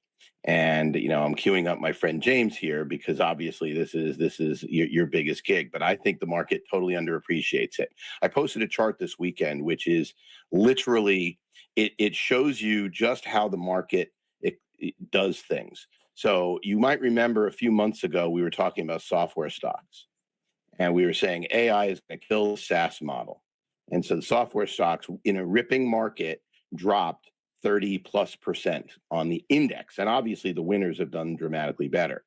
Meanwhile, last week we had literal days where multiple software stocks had double-digit percentage rallies, 20, 30, 40%, because people realized, well, wait a minute, it's not really going to hurt them. Look at the earnings. And once that became obvious to people, I mean, it wasn't just on earnings, it was, whatever. And you look at that chart, the fact is, oh, wow, someone else picked it up. Yeah, I posted it on Saturday from the gym. Yeah, I happened to have seen it. I literally happened to just sort of see it in my scrolling this morning. And as you were talking about it, I searched it. Yeah, so I tweeted it out. The chart looks exactly like I expect the Bitcoin chart to look, which is this catastrophic bad underperformance. And then guess what? A few months later, people wake up and say, what the hell are we doing? And that's exactly, I think, what's happening. There's literally the reason for selling Bitcoin here is either you believe it's going to fail like Mike, or you think you're going to be able to buy it back lower like a lot of people who aren't going to be able to, because there's a lot of fundamental demand drivers. I mean, when you talk to the retail platforms, I saw 3 different interviews with retail platforms this weekend. Every one of them said the same thing. They said volumes are way down. The people who own aren't selling. You get some speculators on the edges, but this is the strongest hands kind of situation we've seen in a long time. And look, retail left the building. But the truth is that the demand drivers for Bitcoin are intact and are likely to accelerate. So I personally think that a macro backdrop where we know with absolute certainty that the head of the Fed, the head of the Treasury, and they've been talking about it, obviously the president need to try to run things hot. How do they do that? They need to, you saw what Besant said. He talked specifically about reshoring manufacturing and bringing up supply chains, things I've been talking about in this show for 6 months. They're starting the narrative train. They're doing everything they can to justify lower cost of capital for business. I'm not going to say lower interest rates because that doesn't matter. It's lower cost of capital for business and another deregulatory push at the same time. That's what's going to happen. If that's the backdrop that you're going to sell an asset where most of its buyers believe its goal is to hedge against the potential fallout of that situation, go for it. I all I can say is go for it. You're literally, spitting into the wind, but that's okay. You could be right in the short run and maybe very well. And so we may very well stay like this for a while. We could stay like this. It wouldn't stun me, Scott, if we stayed in this sort of range bound, low, shitty trading environment through the summer, like it did a couple of years ago. Isn't that what we always do? I mean, it's that not always, but I mean, you know, I would say that's 7 out of 10. That's my rant. Now, as far as oil's concerned, look, I think Mike has that one nailed in a sense. I don't think it goes below the cost of production, but 55 is a magnet. It's going to draw it there at some point when people aren't worried about how they're going to get it through the Persian Gulf, from the Persian Gulf and everywhere else around the world. And that is going to be a tailwind to a lot of stocks. That's going to give the Fed the opportunity to do what they really want to do, because that's the component. Reversing that part of the inflation is the only transitory inflation we have. Inflation is a monetary phenomenon in the long run, mostly on asset prices. But never forget, oil shocks are transitory because technology and the ability to pull it out of the ground and move it around the world is improving every day. And so I think that's true, but that kind of aligns with my macro outlook. Anyway, that's enough of a rant. James, I'm sure you have some opinions on what I just said. No, I agree on quite a bit of it. Going back to the Sailor narrative, I was on that call. We asked him questions about selling Bitcoin and what his philosophy was about that, and he made it clear that there as an individual, if you buy Bitcoin and you put it in cold storage, you want to hold on to it, not sell it. As a company, you have to maximize your ability in corporate finance to create more Bitcoin for underlying shareholders. And so that sounds counterintuitive when you hear that, you wake up Monday morning and you see that Michael Saylor, with the company that owns the most Bitcoin, turned around and sold some after telling you never sell your Bitcoin. It sounds like pretty negative on the surface, but if you stop and you pull back and you actually think. Так. Думаю, написать Твітецький. Твітецький, да, надо написать. Там два проекта, да, опал.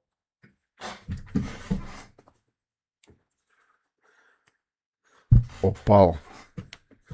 На який я поставив notification. Так, це у нас. Ой. Так. Бот. Опал і. Ще якісь ми зафоловали, да? Ще якісь. Nonsen AI. Start trading. Так. Депозит. Trading is not available. Ну, понятно. Опал, да? Це ми тут знайшли. Опал. Опал.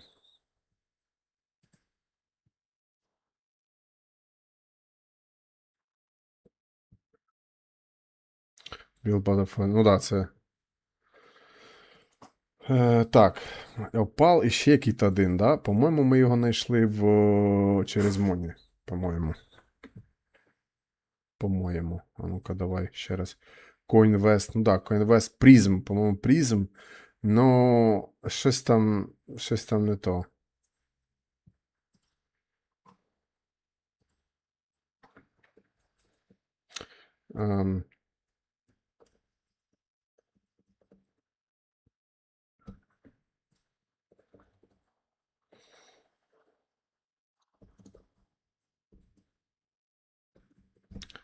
Так, for the first time. Мені кажется, я там його вже місяця, блять, скільки я вже там? Раз, два, три. For the first time. Та пусть буде. For the first time in 3 months. And found interesting project.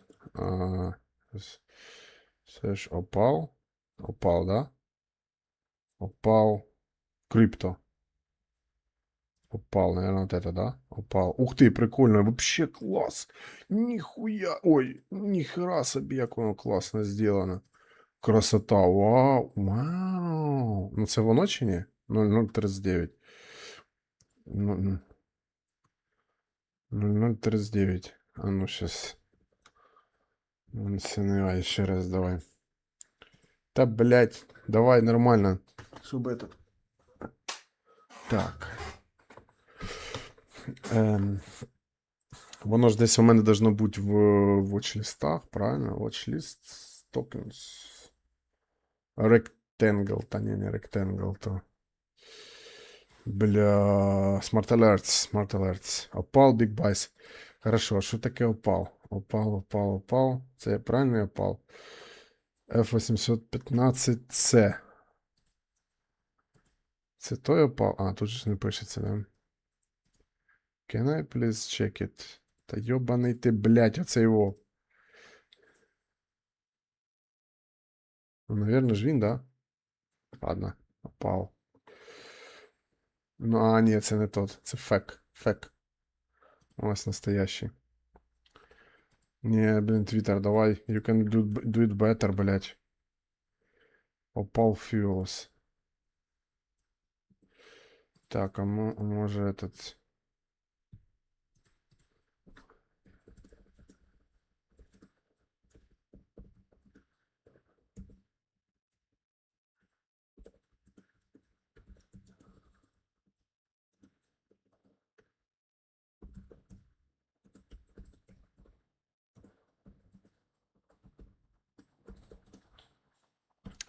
It's a text for a project with some new text that I can't quite understand, but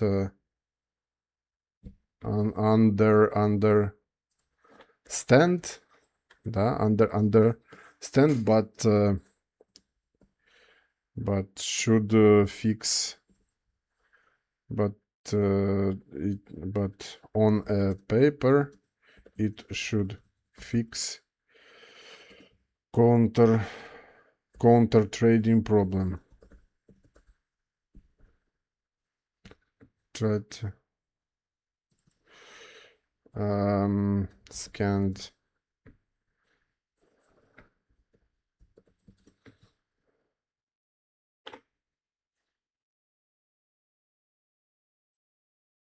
can quite understand, but on a paper it should fix a counter trading problem. Also follow.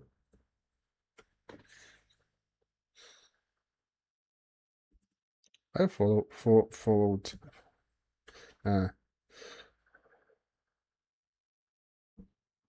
Так, scanned updated today for the first time in 3 months.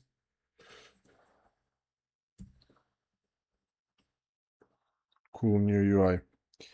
I found interesting project Opal, but блін, а надо ще Opal. Я думав, що їх по красоті, я думав, що їх... Ой, блядь, я ж сижу, сам себе дивлюсь.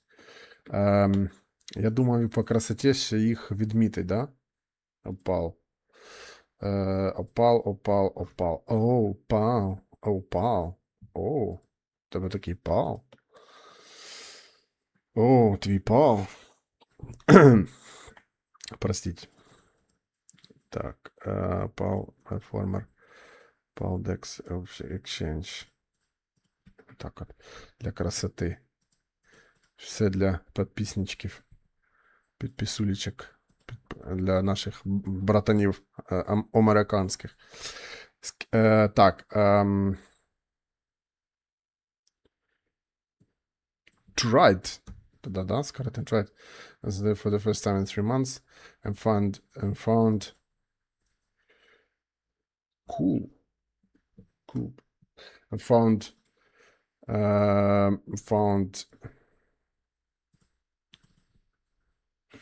project Opal. And found and spotted, да, можна сказати, spotted, обнаружив. Так, побачив. Tried announcing today for the first time in 3 months. Cool new UI and spotted project Opal DEX by Farmer can make this leak. It's a DEX for review project with some new text that I can't quite understand, but on a paper it should fix counter trading problem. For everyone. І можна даже в Nansen community запулить. Так. Можна яку-то картиночку.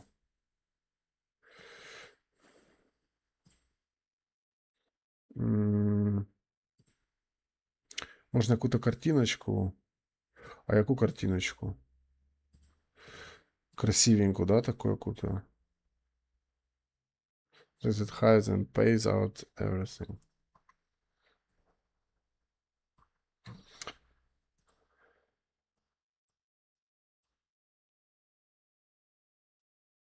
Ти можеш якось дата? PNL holders.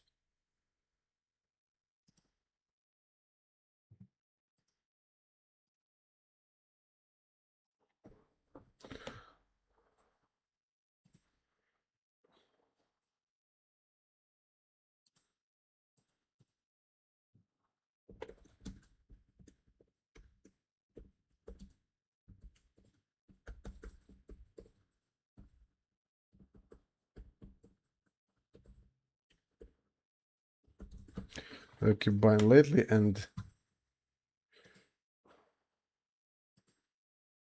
keep buying lately.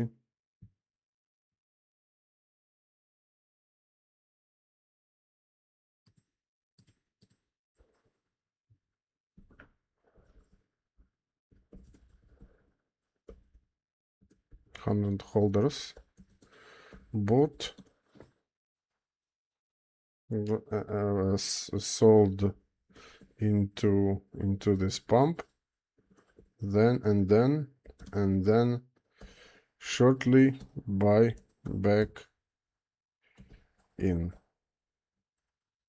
Looks sure buy back in, but please check the source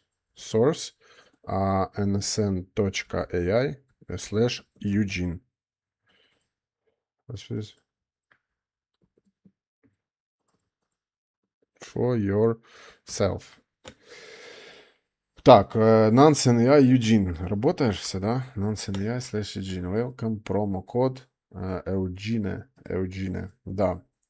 Хуякс, да? Ну, сюди на якусь картиночку красивеньку, да?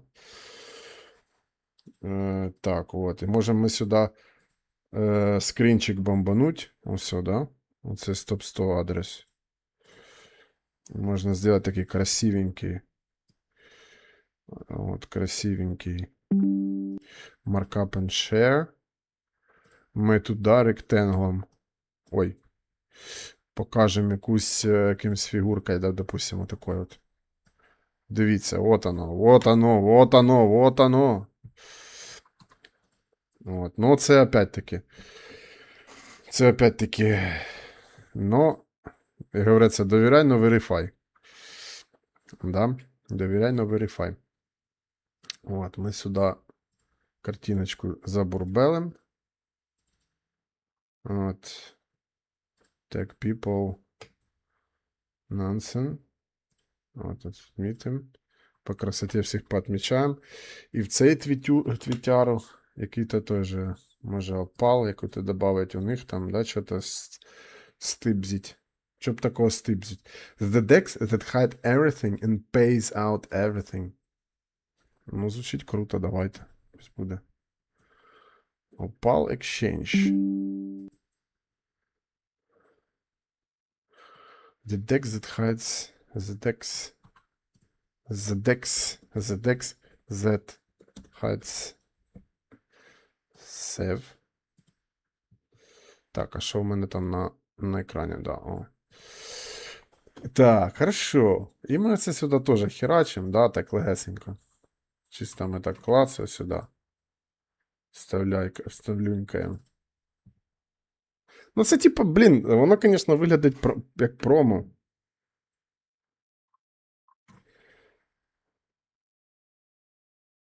Може, блін, типа з цього лучше, з Нансена просто. Бо мені кажется, це типа. А зараз минутка реклами, да? Ну це ж не реклама. Ми ж не рекламуємо нічого. Я просто знайшов, я просто ділюсь і все. Просто знайшов, просто ділюсь. Давай ми його тоді просто елегантсько зробимо. Давай дневку. Щоб так сказати, global picture. Уже комп'ютер літом вообще работать не хоче. Хоче пивасик пить на басейні. Так. Ну, типа так. Упал. 2. Все, коротше, думаю, нормально. Ну, хоча це такий чуть-чуть як будто перегруз. Інфи, ну нічого.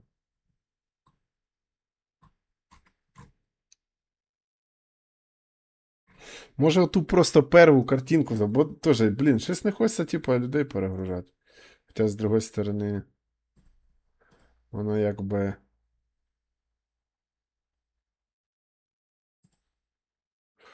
Блять, не знаю. Опав. Все довго думаю.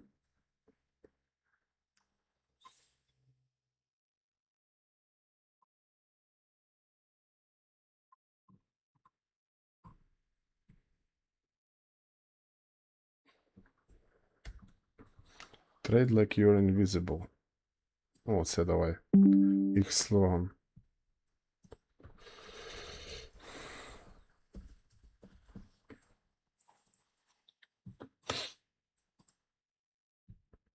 Так, хорошо. Perfect, very good content, very nice. І де воно, блядь, що воно не сохранилось? А. Save. Такі screenshots. Trader invisible.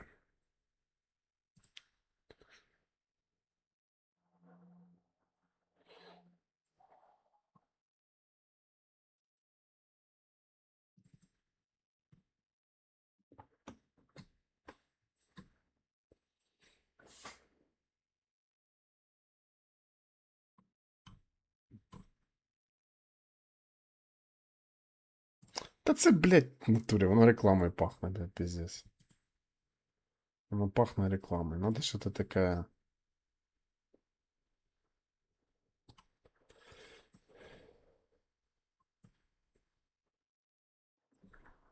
Можна просто взяти отак, упав, і просто без лишнього, так сказати.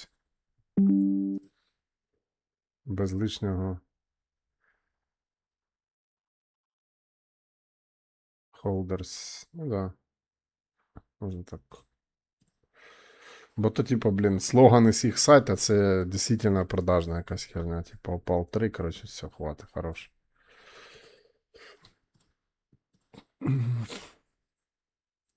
Блять, опять сохранил скриншот.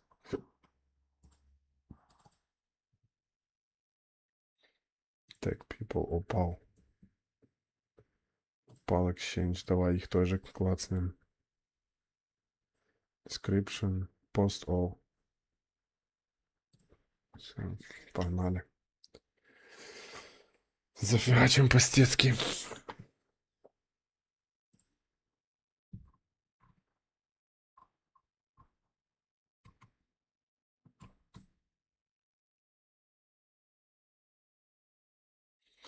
Так. Хорошо. Хорошо. Дело сделано. Собі в ноутс поставили. Ну все, типа, по крипті сьогодні все. Сейчас тоді switch to gaming. Ну, якщо будуть питання, то можемо по ходу діла ще обкашлять вопросики, так сказати. Так, ну тепер все, коротше. Да.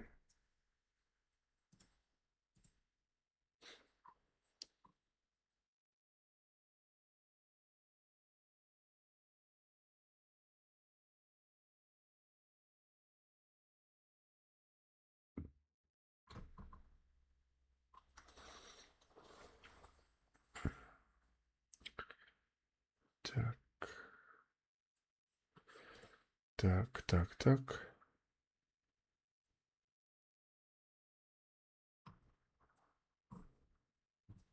Так, щось я завтикав на цього китайця. Так, хорошо.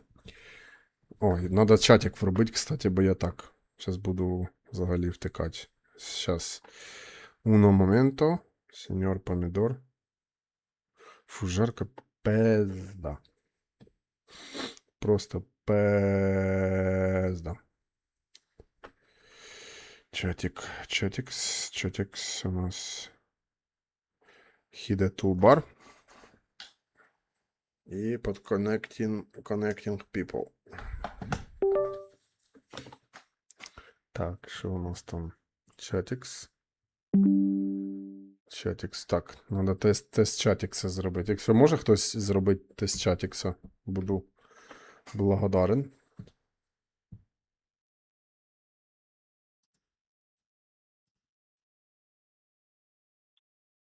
Так, ладно, я вже сам зроблю. 1, 2, 3.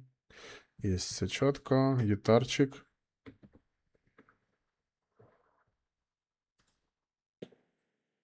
Гітарчик. 1, 2, 3.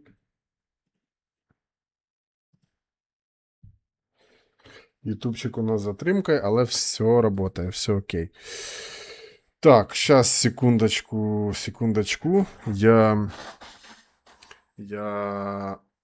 Що я? Я хотів, що я хотів? Я хотів.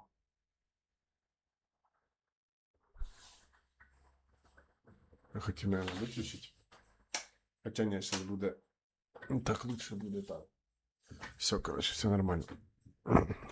Хотів, думав, як то можна попрохладніше зробити, ну. Потім поняв, що це треба кондюри врубати.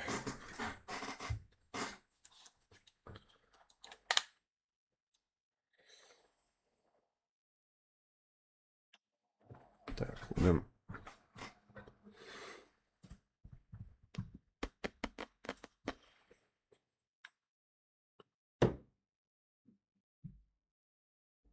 Гамарджиба всех, кто нас слушает.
Так, це ж треба поміняти категорії. Да. Так, Юджин. Ага, тут нельзя на ходу, да, менять? Symbol Intentional Landscape. Так. Так. А чё офлайн? Офлайн, пише офлайн стріми. А чого не офлайн-то? А. Так, категорії по Патх Офекзіле 2. Патх Офекзіле 2. Save. Так.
Так. Иллюстрировался, биток. Так, и тут надо тоже, да, поменять edit.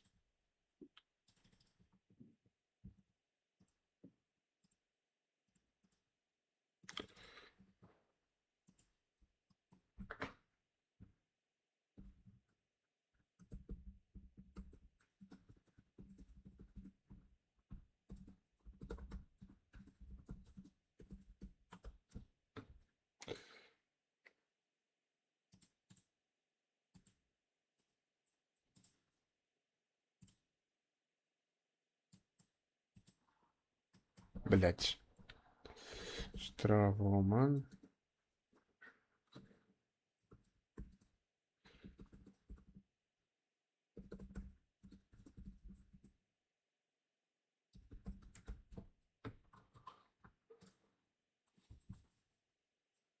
Та що значить ерора курить, блять? Що значить ерора курить? Назад. Може йому не нравиться слово взад? Ерора курить. Що значить ерора курить? Сам ти окурить, блін.